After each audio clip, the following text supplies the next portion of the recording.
నగరంలో భారీ వర్షాలకు లోతట్టు ప్రాంతాలు జలమయమయ్యాయి. అక్కడి ప్రజల సౌకర్యార్థం జీఎంసీ ఏర్పాటు చేసిన సహాయక శిబిరాలకు సంబంధించి వివరాలను నగర కమిషనర్ పులి శ్రీనివాసులు అందించారు.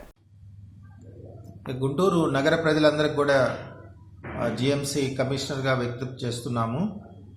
మీ అందరికి తెలుసు, హెవీ రెయిన్స్ గత 2 days నుంచి హెవీ రెయిన్స్ వస్తున్నాయి. ఇక వాతావరణ శాఖ ఇచ్చినటువంటి సిగ్నల్ ప్రకారం మనకు నెక్స్ట్ 2 days కూడా, అంటే రేపు ఎల్లుండి కూడా వర్షాలు ఉండడానికి అవకాశం ఉంది. ఈ నైట్ రేపు హెవీ రెయిన్స్ ఉంటాయి. ఇప్పుడు చూస్తే నగరం అంతా కూడా జలమయం అయిపోయింది. అంటే డ్రైన్స్ ఉన్నప్పటికి కూడా వాటి కెపాసిటీకి మించి రెయిన్ పడటం జరిగింది. కాబట్టి ప్రజలందరూ ఇబ్బంది పడకుండా ఎక్కడైతే కొంచెం వర్షపు నీరు లోతట్టు ప్రాంతాలకు వచ్చి ఉంటాయో వాళ్ళు దైనందిక జీవితానికి ఇబ్బంది కలిగే రీతిలో ఉన్నటువంటి సిచ్యుయేషన్ ఉంటే వాళ్ళందరినీ కూడా మరి రీహాబిలిటేషన్ సెంటర్స్లో అకామిడేట్ చేయడానికి ప్రస్తుతం ఒక 9 సెంటర్లు రీహాబిలిటేషన్ సెంటర్స్ ఓపెన్ చేయడం జరిగింది. అక్కడే వాళ్ళకి నైట్ ఫుడ్, డ్రింకింగ్ వాటర్ అంతా కూడా ప్రొవైడ్ చేయడం జరుగుతుంది.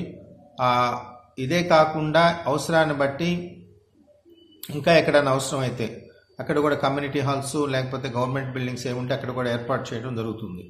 ప్రజలందరూ మీ సమీపంలో ఉన్నటువంటి సెక్రటేరియట్ స్టాఫ్ ఎవరైతే ఉంటారో వాళ్ళతో కొంచెం కాంటాక్ట్లో ఉండి మీరు ఎక్కడ రీహాబిలిటేషన్ సెంటర్ ఏర్పాటు చేశారనేది కనుక్కొని అక్కడికి వెళ్ళాలి. నేను ఇప్పటి వరకు 9 సెంటర్లు ఎక్కడనేది నేను చెప్తాను.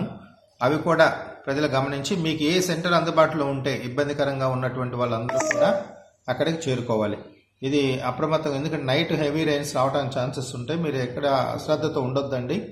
అట్లాగే ఓల్డ్ బిల్డింగ్స్, అంటే నాని ఉంటాయి కాబట్టి 2 days నుంచి ఓల్డ్ బిల్డింగ్స్ ఏదన్నా పడిపోవడానికి అవకాశం ఉంటుంది. దయచేసి అలాంటి బిల్డింగ్స్లో మొండిగా ఎవరు ఉండొద్దు. రీహాబిలిటేషన్ సెంటర్కి వెళ్తే తర్వాత వర్షాలు తగ్గి ఇదంతా అయిపోయిన తర్వాత మళ్ళీ రిటర్న్ రావచ్చు, వీళ్ళకి ఇబ్బంది లేదు. సో ఆంధ్ర ముస్లిం కాలేజీ పొన్నూరు రోడ్లో ఒక రీహాబిలిటేషన్ సెంటర్ ఓపెన్ చేయడం జరిగింది. యాదవ్ హై స్కూల్ ఓల్డ్ గుంటూరులో ఒక rehabilitation centre, Anjuman high school Ponnuru road, అంటే మనకి గుంటూరు ఈస్ట్ కాన్స్టిట్యున్సీ ఎక్కువగా లోతట్టు ప్రాంతాలు ఉంటాయి, అట్లానే కొన్ని స్లమ్ ఏరియాస్ కూడా ఉంటాయి. కాబట్టి వెస్ట్ నుంచి వాటర్ అంతా ఈస్ట్కే వస్తుంది.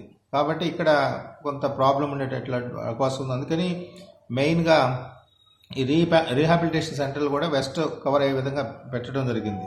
East constituency Anjuman high school Ponnuru road, Borra Nageswara Rao high school RTC colony, అట్లానే Vinoba Nagar school Nandivelugu road, next government high school old bus stand, MPP UP school Reddipalem main road, community hall 140 ward secretariat Amaravati road, Pinabaka Prabhudas high school Sanjeevaiah Nagar.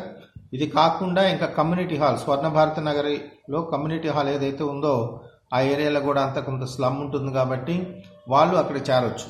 So ఈ నేను చెప్పిన list ఏదైతే ఉందో దానికి దగ్గరలో ఉన్నటువంటి ఏరియాకి సంబంధించినటువంటి వాళ్ళందరూ కూడా దయచేసి మీరు మొండిగా ఉండొద్దు. ఇళ్లలో వాటరు నైట్ ఇంకా హెవీ రెయిన్స్ అయినప్పుడు వాటర్ ఇళ్లలోకి రావడానికి ఛాన్సెస్ ఉంటాయి.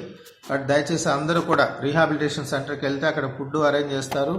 తర్వాత డ్రింకింగ్ వాటర్ కానీ ఇదంతా చూసుకొని వాళ్ళు తెల్లారి పరిస్థితులు కుదుటపడ్డాయి అనుకున్న తర్వాత మీరు ఇళ్ళకి వెళ్ళిపోవచ్చు. ఇది ఎవరు కూడా మర్చిపోవద్దు, మిస్ అవ్వద్దు. మొండిగా మాత్రం ఇళ్లలో ఉండొద్దు దయచేసి.